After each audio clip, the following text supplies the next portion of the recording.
আজ বানাবো সুজির পায়েস। এই সুজির পায়েসটা রুটি, লুচি, পুরি সব কিছুর সঙ্গে খেতে খুবই ভালো লাগে।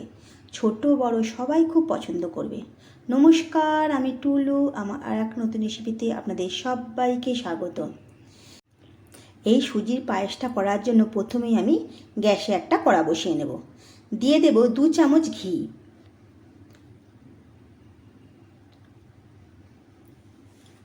ঘিটা খুব ভালো করে গলে গেলে দিয়ে দেব বাদাম আর কিশমিশ। এটা হালকা ভেজে নেব।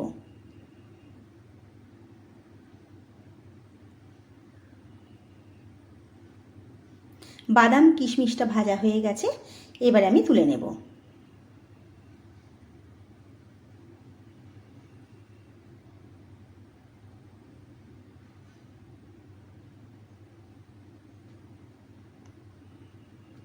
এবারে এই ঘিয়ের মধ্যে দিয়ে দেব একটা তেজপাতা আর দেব 1 বাটি সুজি। সুজিটা হালকা ভেজে নেব।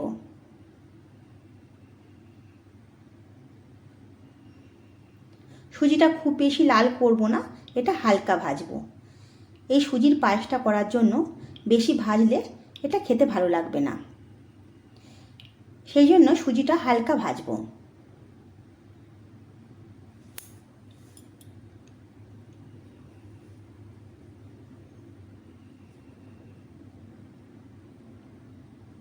সুজিটা আমার হালকা ভাজা হয়ে গেছে, এবারে এর মধ্যে দিয়ে দেব দুধ। আমি নিয়ে নেব 1/2 লিটার দুধ। আমি একেবারে দেব না, দুবারে দেব। প্রথমে অল্প একটু দেব, দিয়ে সুজির সঙ্গে খুব ভালো করে মিশিয়ে নেব। দুধটা আমি আগে থেকেই জাল করে রেখে দিয়েছিলাম।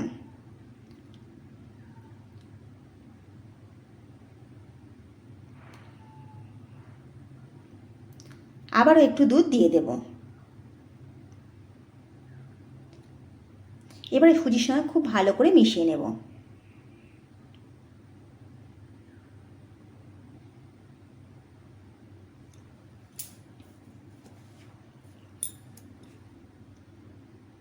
খুব ভালো করে মেশানো হয়ে গেছে।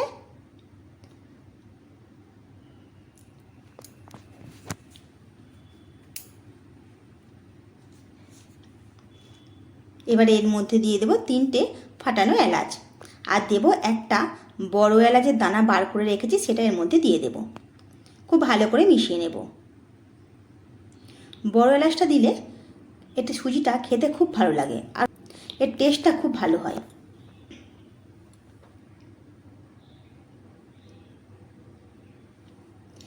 এবার এর মধ্যে দিয়ে দেব যে বাটির মাপে সুজি নিয়েছিলাম ওই বাটির মাপেই 1 বাটি দেব চিনি। চিনিটাও সুজির সঙ্গে খুব ভালো করে মিশিয়ে নেব।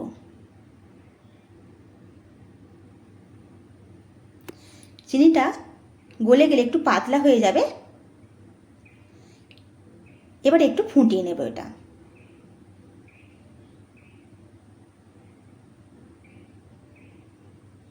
এবারে এর মধ্যে দিয়ে দেবো ভেজে রাখা বাদাম আর কিশমিশটা।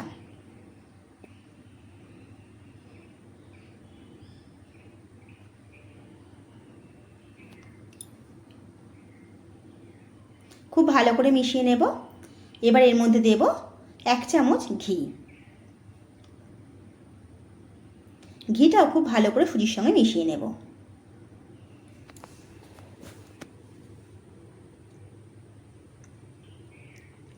সুজির পায়েসটা আমার হয়ে গেছে, এবার এটা আমি নামিয়ে নেব।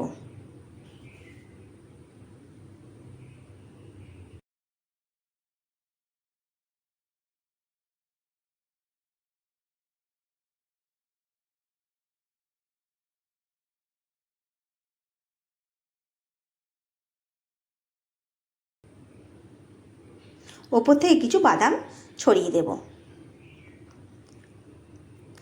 লুচি, রুটি, পরোটা, পুরি সব কিছুর সঙ্গে এই সুজির পায়েসটা খেতে খুবই ভালো লাগে। ছোট বড় সবাই খুব পছন্দ করবে। আপনারা এই রকমভাবে বাড়িতে বানিয়ে দেখুন, ভালো লাগলে কমেন্ট করে জানাবেন। যদি আমার রেসিপিগুলো ভালো লেগে থাকে একটা লাইক করে দেবেন আর আমার পাশে থাকবেন।